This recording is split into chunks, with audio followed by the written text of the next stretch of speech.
Hello, hello, hello, hello, hello, hello. Hello, everyone. Oh, that's not good. Well, you know what? I'm going to stand up. Okay, good. This is about community engagement. So you're the community and you need to engage. If you're here, you agree to that, right? So my name is Godwins Omuchekwa. Call me Godwins. Don't forget the S at the end, otherwise I get stroppy. Um, Thank you for being here, and thanks to ALPS for letting us have this discussion. Um, and I'm looking forward to an engaging discussion. It's going to be interactive. The point being that because it's about engagement, because it's about community, we have to talk to each other. So if you do have questions, pop them in the app. Someone is looking after them, and we'll answer them as we go along. Why I say that is, please don't wait for the Q&A. There is no Q&A. The whole session is for us to interact. Thank you. So it's interesting that today we are having a discussion about community engagement here. I was having a brief discussion when I arrived, and someone said sometimes with publishers, they don't really see community engagement as a core part of what they do. I agree. And do you know why I agree? I used to be the head of communities at eLife until July, and my role was made redundant. Don't be sorry for me, I'm fine. What you should do is hire me to work for you. But anyway, the point being that in trying to move along the publishing, community engagement falls by the wayside. And I know that some of you here can attest to that that is true, because it is not the core part of what we do. But how can we make that core part of what we do as publishers, as others who are within this arena, as academics and all of that?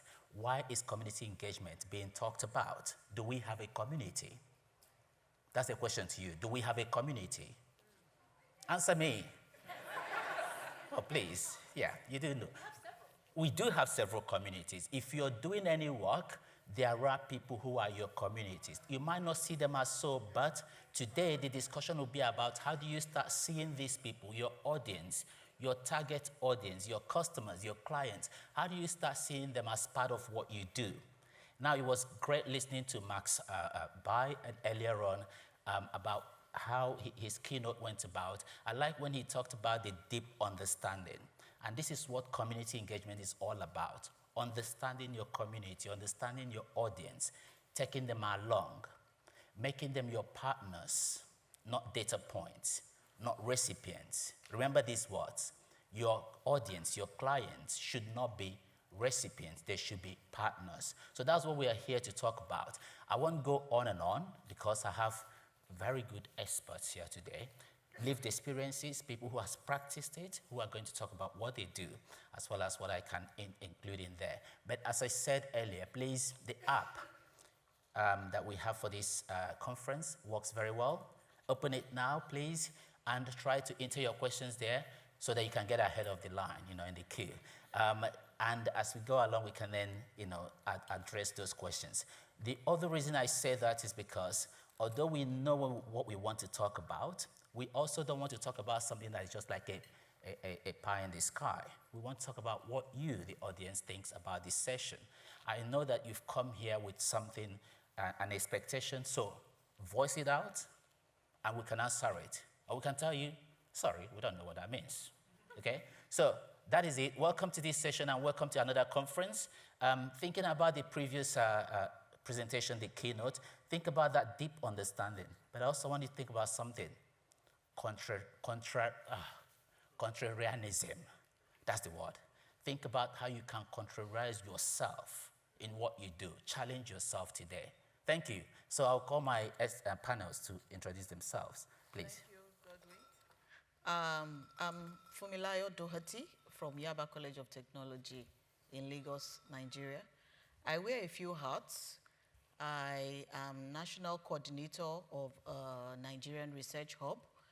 I also coordinate an online journal club, and I'm also a director of a center known as Research Support and Grants Management, and I'm also an editor-in-chief of an academic journal in my institution. For the Research Hub, what we do actually is basically for early career researchers who are the margins of scholarly publishing. These are academics who have strong research ideas, but they have limited resources. Access to resources, limited access to mentorship, and they also have limited access to publishing network. So the hub is like an opportunity for them to have peer-to-peer learning, share experiences, learn from each other in a supportive environment. And the hub also helps to promote equitable access to publishing knowledge, and also helps to bring in the missing voices from underrepresented regions like where I come from in Nigeria. And for the online journal club, this is a space for also for early career researchers who want to learn about critically reviewing articles. And they want to stay up to date with recent scientific literature, and also learn the skills of critical reviewing and evaluation, and we do that regularly. So they want to know, look at study design, methodology, data presentation, and this is a skill that is essential for publishing success, but rarely taught formally. So the online club is an opportunity for the early career researchers to learn from each other. And then for the research support, which is an institutional structure in Yaba College of Technology. And I'll give an example. When I met Godwins, he came to my institution and introduced preprint. And you won't believe it that many of my colleagues have never heard about preprint before. So he came to the community, introduced preprint, and people are aware now, and they are exposed to that particular way. They now know that they can use preprint instead of journal publication.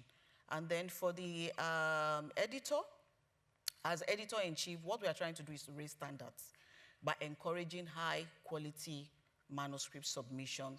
We are also trying to strengthen editorial processes, and also we are pursuing journal indexing to increase visibility globally.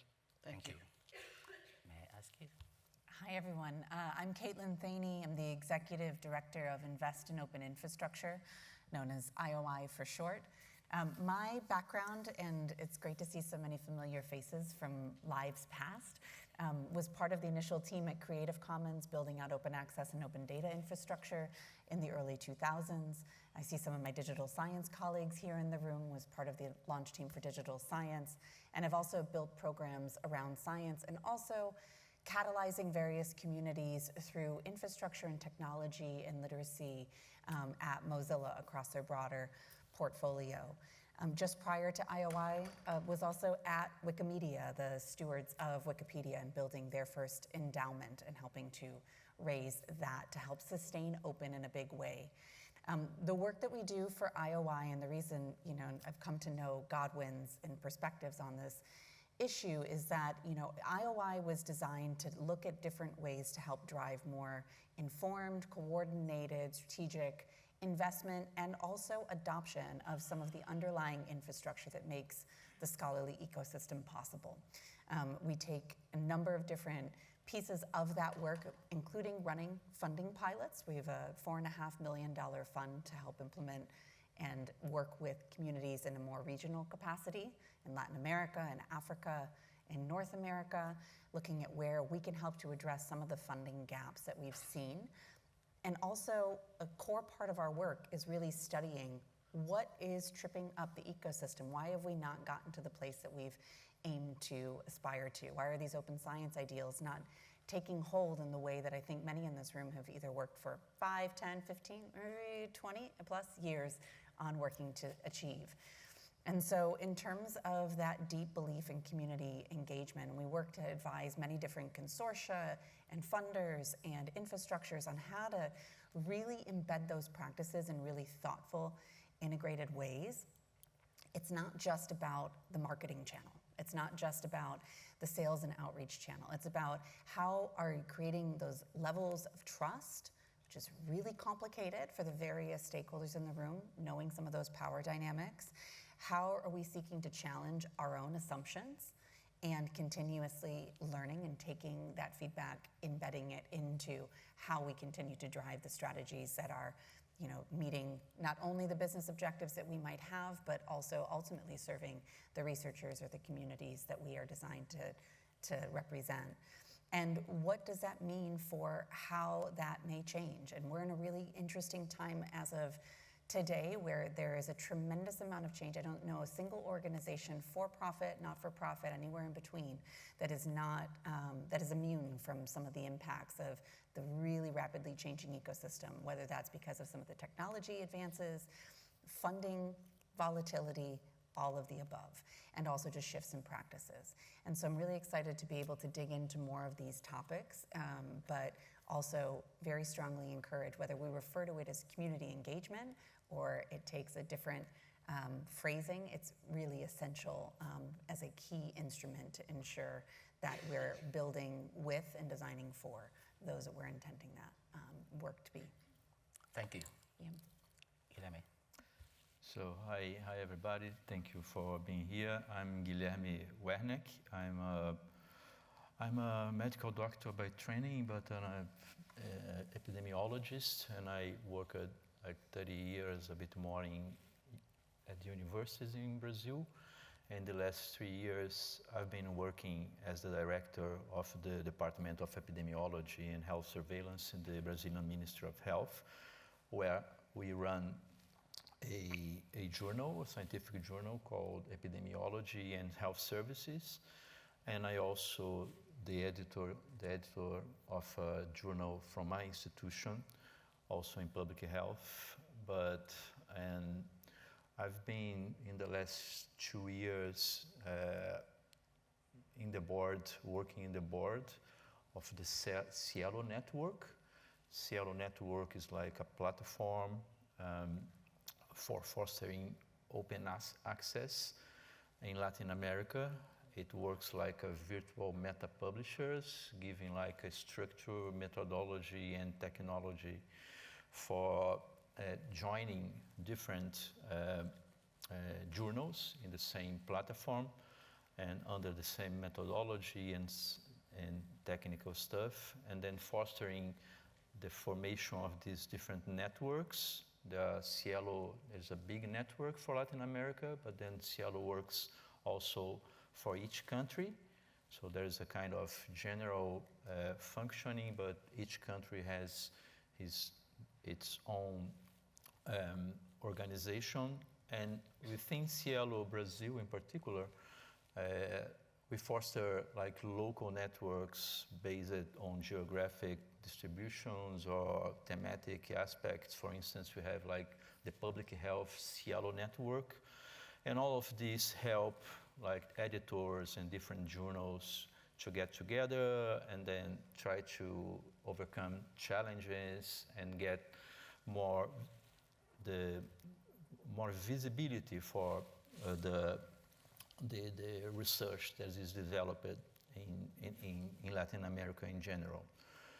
So I guess this is the beginning of that. Thank you. I hope those introductions has helped you formulate where these panelists are coming from. It was deliberate to make sure that in the ecosystem that we occupy, that we bring representation. It was difficult to build a panel, knowing that we need to make it globally representative. So we've heard from an academic publisher as well, funder, and of course an editor as well. So the question I'm going to put to them to start with is, what is the importance of community engagement? I keep using that word. I know there are various other definitions or ways to say them, and I want you to challenge it or say, why don't you use that? That would be useful. But it could be community outreach, it could be development, it could be anything, but we'll stick to this for now. So what is the importance of this and why do we do it? I'm going to start with a funder because they are the problematic people in the ecosystem, isn't it? They are. So let's start with Caitlin.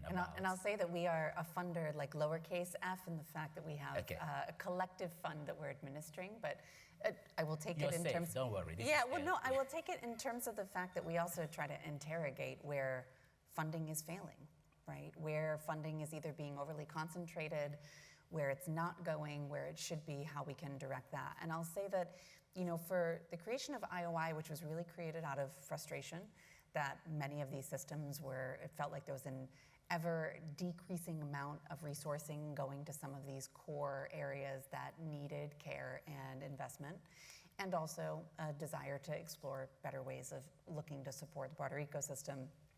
I will pull and just take personal accountability for, when it comes to community engagement, some of the things that we did incorrectly in the beginning, which I think many people here might resonate with, but how we've learned and intermediated that.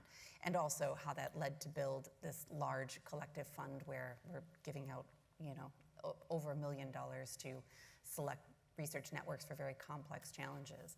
So when we started, I started at IOI right as the pandemic hit. It was one person, 22-person steering committee of many of the open advocates that, in terms of a who's who list, many here would recognize that have been championing this work for quite some time. Many of them from not only the global north, but North America and Western Europe in particular. The desire to be global, we ran meetings in multiple time zones, we tried to reach out to as much in our networks. We saw ever diminishing numbers of people that were showing up, or just the usual suspects, but always with this aim of we need to get beyond the usual people that are coming to these calls. It wasn't until we were able to get, with some investment, some additional kind of staffing, that we said, what's a better way to go about this to be more intentional, and also to recognize that we need to challenge what we don't know about these other regions of the world, and go at a level of depth that often we're not funded or resourced to be able to have the patience to dig into. And so when it comes to the work where IOI has focused its attention now for 3 years and counting, and digging deeper into building relationships, building governance, building research, physically going to various locations to help understand on the ground who are the partners, what is the work that they're doing, and what is their reality in Latin America and also in sub-Saharan Africa. Also challenging, moving beyond maybe the 2 cities in those regions that many of our events pull individuals from, not saying that they're not doing tremendous work, but for example, Nairobi and Cape Town have very different realities than the rest of the continent. And we need to also ensure that we are holding a light up to ourselves to ensure that we're pushing again and continuing to try to learn and broaden that. So when it comes to community engagement, not only for what we do at IOI, to be stewards of saying, we don't think that there's only 5 infrastructures across Latin America, but there are 5 that come up in scholarly communications conversations. It's a very diverse area. How do we start probing at that problem? And also, how do we make that a bi-directional conversation so that we're not being extractive of the individuals that we are aiming to seek those perspectives from? How do we continue to try to make the system better? And I think I would say, everyone here in this room, if you want to raise your hand and say that you're not trying to make the system better, it'd be a bold choice, but you're welcome to. But I think that everyone has that broader sort of ambition, and really to say, knowing that it is often higher levels of resources that are needed, different perspectives, and also willingness to be proven wrong, not just trying to reaffirm or validate what we think might be right, but being open to being wrong and having to amend a business model or amend an offering, and really seeking to challenge those assumptions. That to me is at the crux of where I've seen organizations, infrastructures, scholarly publishers, scholarly societies, when there is that really close bi-directional relationship where it's not just transactional, that is also looking at continually bringing in the voices that are not represented. I think it was Simon's comment in the previous session of, how do we ensure that those that are floating to the top are not just those that are benefiting from the status quo, and recognizing that that means that we have to put in the work.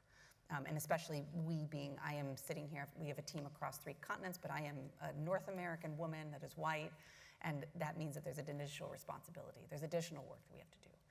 And so that's my provocation for you all, but it has been instrumental in understanding where we can aspire to not only bring the biggest change, to design things that are in service of the communities that we are very much so trying to help serve, and being really clear about what that is, but also ensuring that we're not doing intentional harm, or even harm that is not intended, and learning from those mistakes and doing that openly. And to me, that's the crux of community engagement, of these diversity initiatives, of embedding this so deeply into the fabric of how we run our organizations that can increase not only the stickiness of the work that we're doing, it can build stronger bonds and longer, retention for, whatever business terms you want to throw at it. I think we all know that the impacts of doing that right are many, but understanding that, it is taking that gamble of starting to understand what that strategy might look like and where we can continue to experiment and try. It's really important. Thank you. Gelame, do you want to tell us what the importance of community engagement in your world? Okay. I guess for Brazil or Latin America and probably for the Global South, institutionalization of research is pretty recent. So structuring, organizing research, and by consequence, academic publishing is recent. Probably it fostered by the 80s, the last century. And up to this time, most efforts in Brazil were like individual efforts. You have like different journals in different institutions, different departments, and nobody talk with each other. It was like almost an individual endeavor. And of course, this makes very difficult to connect people because they are only trying to get the journal published and try to be qualified to be in certain indexing groups. And then, I guess, in the late 90s, this idea of creating a network of publishings, of editors, came with the founding of the Cielo network, started in Chile and then went to Brazil, and then spread to different countries in Latin America and also in Portugal, Spain, and South Africa also. And what Cielo did, Cielo started as a project funded by one institution in São Paulo state, which is the biggest state in Brazil, and the Cielo Brazil, I'm saying, right? And then it created a platform for the different journals for different areas to get together and get a way to get the journal published for free, using a certain methodology and technology that was provided by Cielo. And then this Cielo network expanded, and of course to be in Cielo you have to have a minimum qualification to be there. And then this starts to connect people from different areas and different institutions to help build this community of academic publishers in Brazil.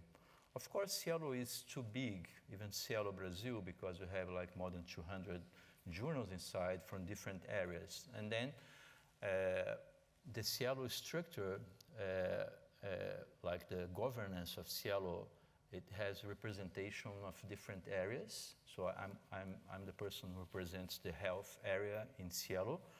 I'm elected from my peers, and then I have to go back and get together with my peers from different editors in the health area to see what are the necessities and what we have to change for more participation.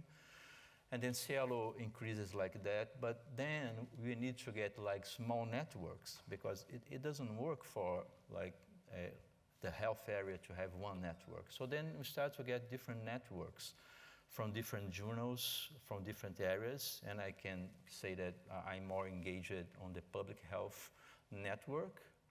We involve study journals. Not all these journals are into Cielo, but half are into Cielo and half are not. So this is also interesting because you get engaged from different people that want to be qualified and can learn from each other on how to the best practice for editing. And then that's the way things go forward. So we get together every month, the public health Cielo network, And then we go back to the Cielo network, big one, and then with the different necessities. And then Cielo, now that Cielo has a lot of difficulties and challenges, basically funding.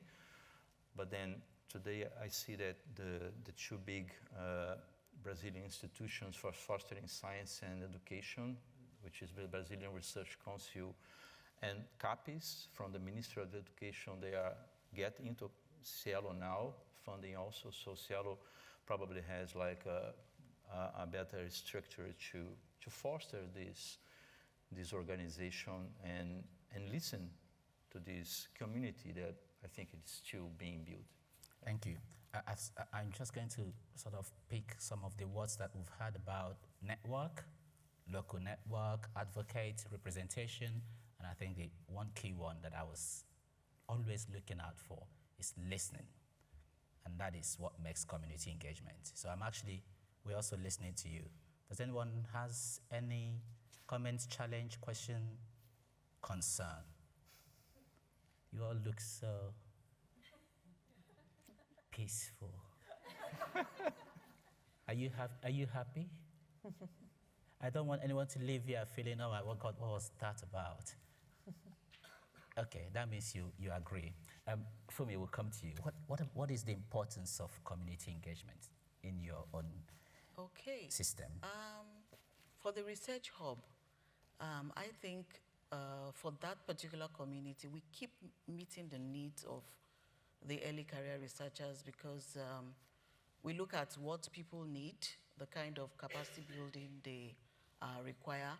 So this community is able to meet their need. And also those who desire support, we also support them. For example, there's an institution in the northeastern part of Nigeria where they needed support in terms of publishing ethics, and the Research Hub was able to step in to meet their need. And for the institution, I also feel that our community is becoming sustainable because it's attached to an institution. So the sustainability is very key for long-term impact. And then we also, for the journal, we can see that many of us, for example, my institution is in the Global South, and we desire that global visibility, even for our journal. And the community that we're bringing up people who are being motivated, who are inspired to network, to collaborate with mentors even in the Global South. Thank you, Godwin. Yes. So in essence, community engagement allows us to hear the voice of those whom we work with. And I think from what we've heard so far, it shows that by listening, we go back to, sorry, we're going to be picking on Simon a lot today, but I hope Simon is somewhere here. We go back to what Simon was talking about earlier about reaching broadly, having a broader reach so that you can actually get the different perspectives that exist within the audience that you serve. As Caitlin just asked everyone, I think all of our aim is to make something better. Whether, however we do it, we all have one focus to improve things. And if we want to improve things, my experience being within the publishing industry, what I've learned is that there is a lot of new things going on all the time, and the word innovation is constantly chasing you. But the problem I sensed, and perhaps because this is me coming from a community engagement side of things, is I see that things get built and dumped, and another one started. And my diagnosis of that is that it's because you're not listening to the people who want to use it. And the only way you can do that is by engaging with them, interacting with them, reaching out to them, hearing what they have to say. We all need something brand new, but if I get it and it doesn't serve a purpose, I use it 2 days, I dump it and go to the next one. And the outcome of that, and this is why I also want to have a funder here, the problem with that is there's a lot of waste in the system, both in terms of finance and other resources. So if you're sitting here thinking, why do we need to do community engagement? It's a lot of work. Actually, if you do it well, you cut out on waste. I can assure you that. I'm not saying that because I'm a consultant, but talk to me, please. But essentially, if you do that, if you do it well, you cut out a lot of waste. You actually save in every way. So you've had this now. Listening to the communities help you to really determine what is the next steps. It's also useful to be open, as we were hearing, to avoid both intentional, but I would assume none of us accept that we do intentional harm. Let's just go to unintentional, but to avoid those unintentional harm that could come along. And that means if you were able to open the system, iterate as you go along, rather than be rigid, you would probably achieve the best. We have one challenge, I'm sorry. I think I've said something wrong. Could we hear what he has to say? I was waiting for Ed to raise his hand. No. Yep. I can just yell. Yeah. Thank you. Do I need to press the button? No, you're good, Ed. It's up think it's now. on. It's working now? Okay, there we go. Right. Okay, it's been a while. It was actually the conversation where you asked for people to speak up. Yeah, please. And there was silence.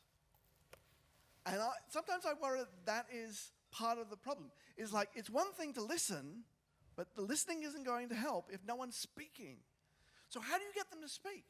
How do you get, or to put it another way, what's in it for the community?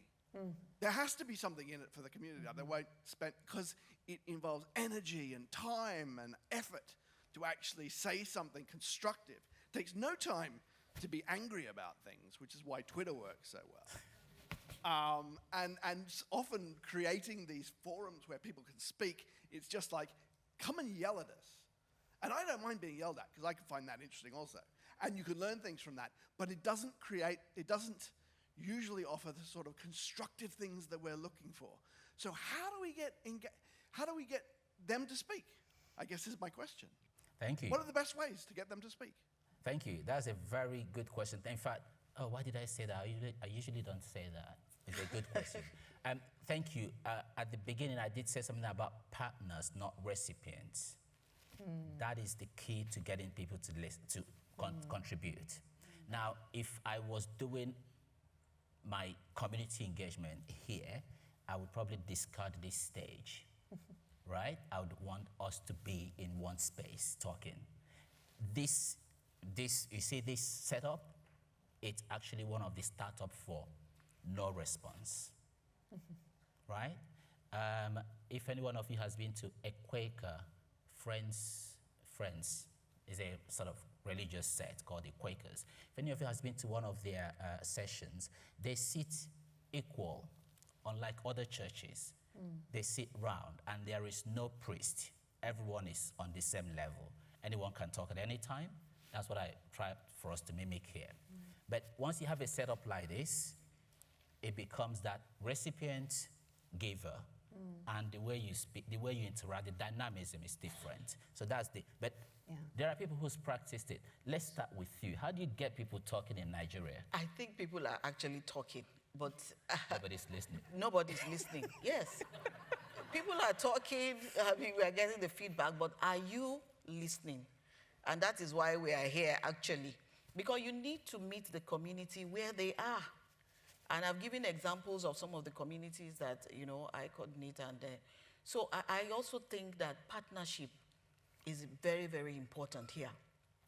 And I mentioned the example of Godwin that came to my institution. That was an example of a perfect partnership. He came, he met the community where they are. He came to the community where they are. So I think the truth here is that you need to meet the community where they are, because people are speaking. Are you listening? That is the question. Yes, yeah. I was gonna say, just to build on that, and also to just name the dynamic. I think you started to kind of get into that, but directly for you, Ed, the power dynamic of having we can't fix overnight the promotion and tenure system, the things that we've heard about, the motivations, about the stakes being very difficult for those to engage at the table. And I think even those that, and I know that there have been a number of efforts to create even early career researcher collectives within organizations, or say advisory panels, or to bring some individuals in. And I think there are examples where that has also had a sort of longer term investment in what it means to create a safe space and to build that trust, especially, and I think in the work that we do specifically, we have open infrastructure in our name, so like we're not hiding anything on that side. But I do think that we've been looking at what actually gets more of these communities to be at the table in conversation. So it's not the us versus them, or that we're able to engage the right perspectives, and even in some cases, those that may have outsized motivations, say publishers, service providers, commercial entities, et cetera, in with those that might be from those communities, building other sorts of solutions, where there has been historically some harm. There needs to be repair. There needs to be time to build that trust. There need to be kind of facilitation, support, and also patience in terms of what it means to actually have that through. And I think it's not necessarily always and they also need funding. Like, they need to also see that repeated actions, in the same sort of way of any sort of relationship, are done with not just well, I did that once and I'm good, right? But I think it's a really fundamental challenge in terms of how we think about that kind of longer term engagement, and to what Funmil had said, going to where those communities are. And also, again, not just taking in a sort of community engagement effort as static, having the same individuals that you're leaning on for that expertise, recognizing that those needs may change.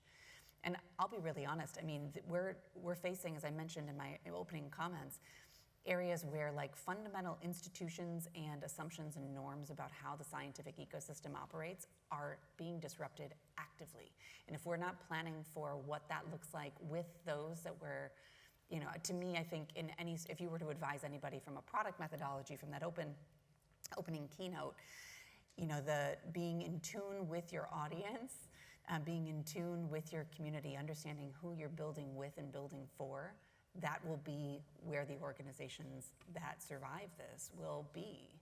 And so thinking about how our models need to very much embed that is, I think, really critical. But it's a great question. Let's go to, I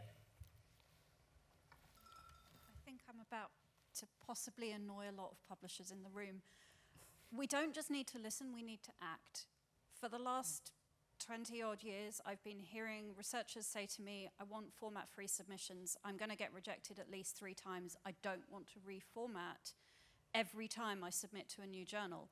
And we haven't even been able to do that and agree on format-free submissions to every journal. So why would communities engage with us if we can't do the basics? Thank you. Guilherme, would you have an answer to that? No.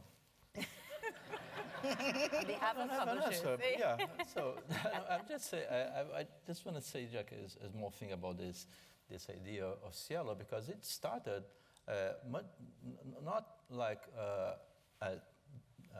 something to foster a community. It started like a solution that will help the different journals, right? So I'll give you structure, I'll give you like access to, say, software for plagiarism for free, and then you have to answer to certain demands of quality to be here.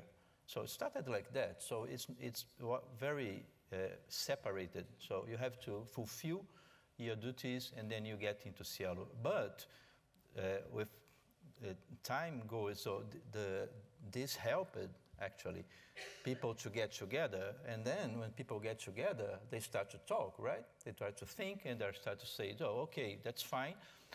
Cielo is very nice, but we want to influence this. We want to have our voice there. So, okay, and then Cielo said, okay, let's select people to be here from different communities. Okay, so then you are into Cielo. But anyway, then you are into Cielo, but no, you still have a difference. So That's the issue. So I come from a public health community in Brazil, which is very strong and very participative. So I don't know if you know the Brazilian health system, so very engaged. So these people get together and say, okay, we love Cielo, but you want to make different.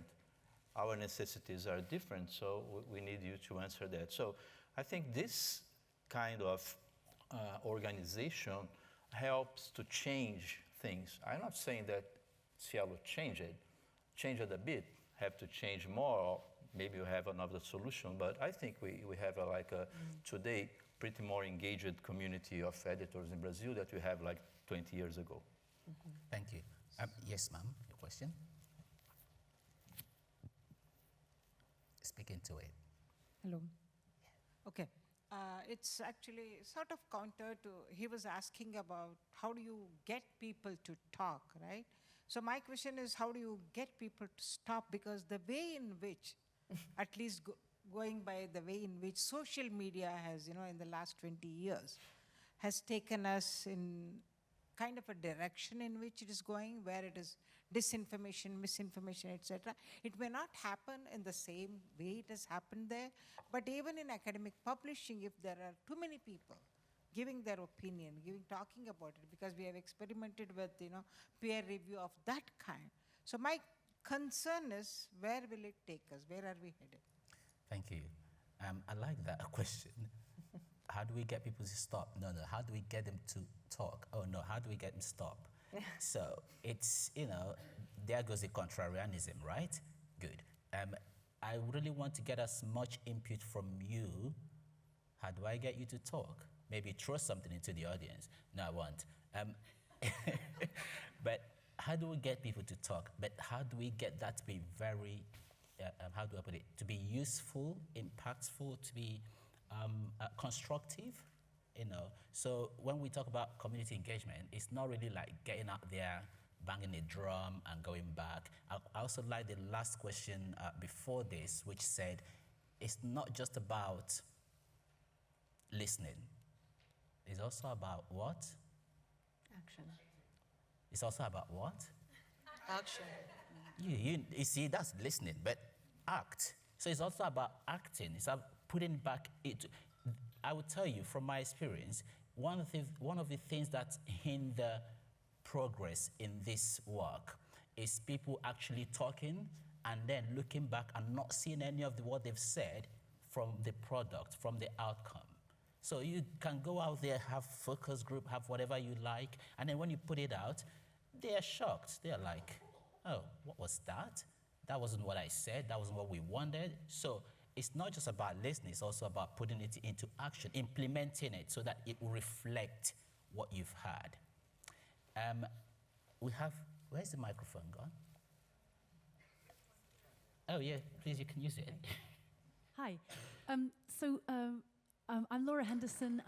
Fumilayo, the point you made about meeting our communities where they are, this also ties in very much with Max Bai's inspirational point about seeing our users in real time, testing our new products, failing fast, but watching them actually do it. And his point was that user surveys cannot replicate that. So in your experience of the panel's experience, what is the most scalable, best way that publishers can try to, and we've got global communities, we're working all over the world, and we're publishing online. We cannot possibly have a local focus group in 25, 35, 55, 65 countries every year. So what is the best and most scalable way of trying to meet our communities where we are? Okay, anyone want to answer that question? You just have 2 minutes because we need to get these guys to also talk. I can quickly comment. Yes. Yes. Do you want to jump in? I think that you can meet them even at the country level, apart from going into the different communities. Like you said, we have so many. So at the country level, Nigeria, Ghana, Africa, West Africa, you can start from there gradually. And also maybe research hubs who are domiciled in Global South can be identified and also partner with them. And then based on, like what somebody gave a comment about someone who talked about her manuscript being rejected. I align with this because this is something that we hear all the time. But these feedbacks, do they really inform editorial policies? Do people actually change some of their policies just to ensure that they meet the needs of the early career researchers, what they are saying? This is part of the acting that I feel that we can also do. Thank you. And I would say, just to quickly put on that, you had said, what is the best way to scale that? And I would encourage a different framing, because I think that every organization here, you have significant amounts of data, you make calculated bets on which markets you target every single day. And I would say, test it with a small group. And every major product, we heard beautiful examples this morning. I'll talk about there's even a whole other suite of them. The best tailored products, I would say, came from zeroing in on one locality or one specific set of users to be able to test and validate and to see and building that initial trust and community engagement. And so I would say that rather than looking at scaling, starting and Sam, oh my gosh, why is his name slipping my head, from the COPAM community, Sam Moore, talks beautifully about scaling small. And I think there's great lessons in seeing where we can start to look at smaller pilots that can build up that trust and understanding and move from there. Thank you. We have a question on the app. Question on the app here. What do the panelists think that ALPS as an organisation could and should do to help advance community involvement around the globe? Oh. What's the question? When you repeat should that? answer that Can you question? repeat? But anyway. Godwin, I think a repeat for Gilham. Can you repeat the question? Can you repeat the question so one of the panelists can hear it properly, please? Hello. What do the panelists think that ALPSP as an organisation could and should do to help advance community involvement around the globe? Actually, let me take that question on a sort of, how do I put it? Something I was going to say towards the end is about the 6 that app has created. So ALPS is doing quite a lot of work to make sure that the communities that it serves are coming together and contributing. So the 6 is, I talk about it because I feel I own it. I think it was 2 years ago at this conference that Joe Wixon from Wiley, she's over there, and myself sat here and introduced it. And I think it has progressed and been successful by the number that has been created. But it's a form of community involvement and engagement. It's actually not limited to only ALPS members. It's open to anyone. You can just go on the website, sign up, create one, and bring your network together or get people together to talk about a particular issue. And that links to what you said earlier. I think the thing about community, if we go back to sort of defining it, I would say, I'm in my middle 40s now. Gosh, I look old, isn't it? So I would say, 40 years ago, you would think communities are geographically bound, but it's no more that. And also within the sector that we work, what has been said already, you don't need to do community engagement or reach out to your audience by their locality. You can do it by any other factors that come into play. So you have to be pragmatic about it. And I think linking it into that is a sense of saying, if we need to solve this problem, can we find people who can do it now? I also will link it back to the first question about what is in it for me? Always ask yourself that question. And this is why I opened by saying your community should not be recipients, they should be partners. Now, I will progress that to add equal partners. Don't freak out. Don't think they are coming to steal your things. They are not. But make them equal partners. You will be surprised at how good it works out for you. The point being that if people can see something in something for themselves, they are more likely to do and give into it.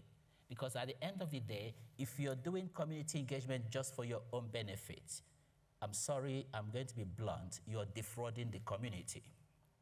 If the community cannot step away and say, this is my benefit from helping this organization to achieve this, then, sorry, they're not going to contribute. They're not going to be part of it. They're not going to walk the mile with you.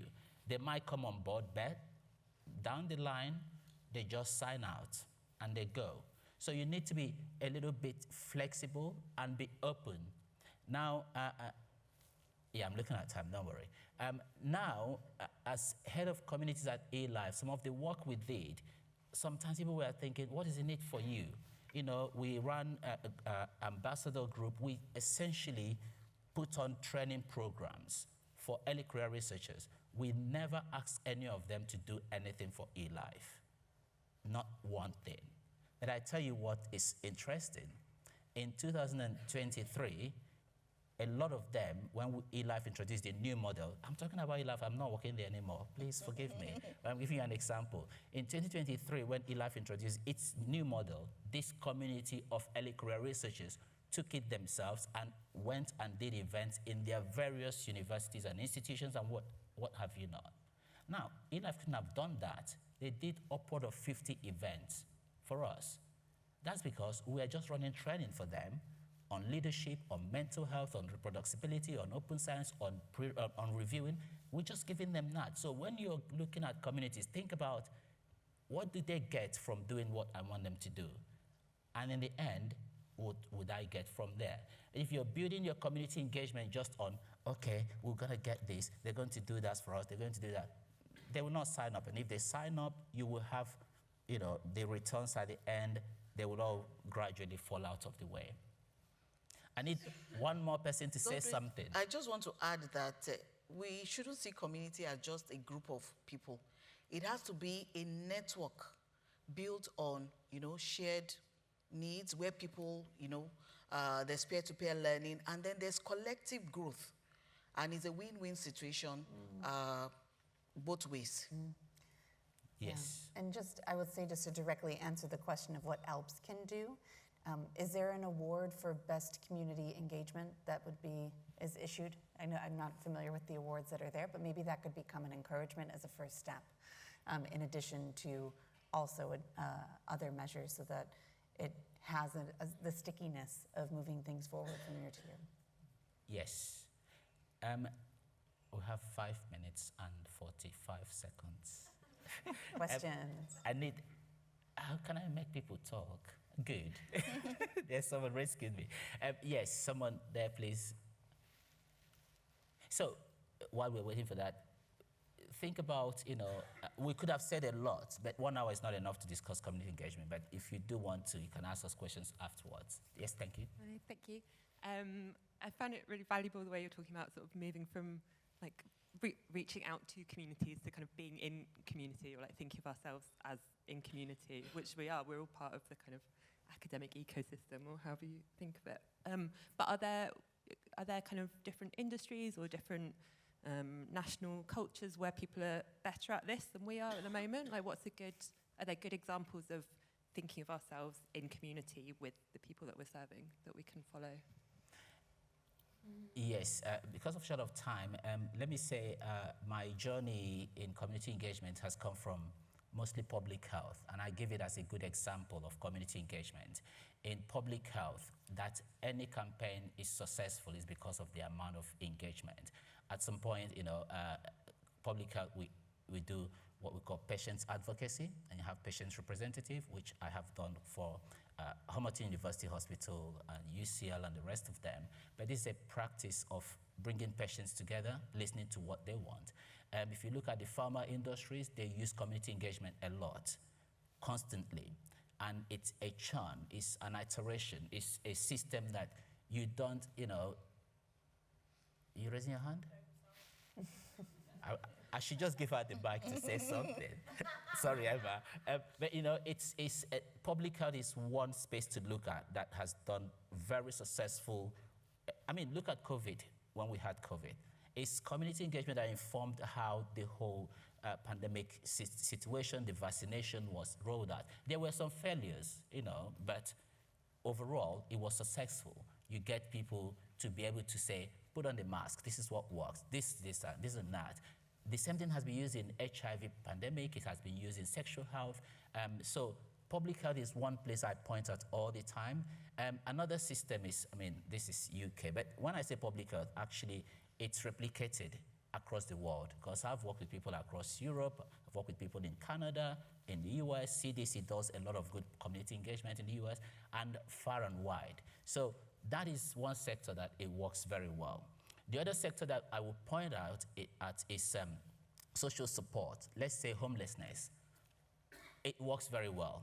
That is also community engagement. Again, it's how communities come together. And as someone just said, we are a global community here. Things are different. And something I would have wanted us to discuss today is, does one size fit all? The answer is No. they're all shaking their head, but you know that in different parts of the world, shaking your head this way or that way means two different things. So does one size fit all? It doesn't. It doesn't. So don't think that, you have to do it this way. You just have to measure and see how does your community react. And I think what Max Bai said earlier is key. Is that interaction. Build small groups, but don't dwell on them. What I find sometimes that people build this group and they have them for 12 years, the same people. The world has moved on. Change them. It's not a bad thing to change the group, refresh it, get newer people in there. Another problem that we have is when we do the tick box of representation, and then who is represented? We think, oh, let's get Godwin. He's a black guy. He lives in the UK. He represents the Global South. I actually don't. I shouldn't.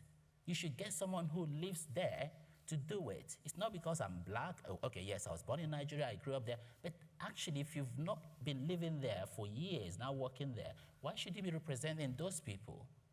I'm not saying don't give me work, please do. But that's what I'm trying to say. So when you do representation, question yourself. Create forms that you use to, going back to eLife again, we have what we call EDI assessment form. We use EDI assessment form to actually make us reflect. Who is represented? Who is going to be there? We ask this question every time someone starts a project in eLife. I chase them. Have you completed this form? But it helps them to start thinking, who am I going to talk to? Who should be here? Even for internal things. So think of it that way. Because of short of time, we cannot go further, and I promise to leave this stage right on time, and we are going to leave now. So if you do have anything, please catch us later. Thank you for being here, and enjoy the conference. Be a community. Thank you.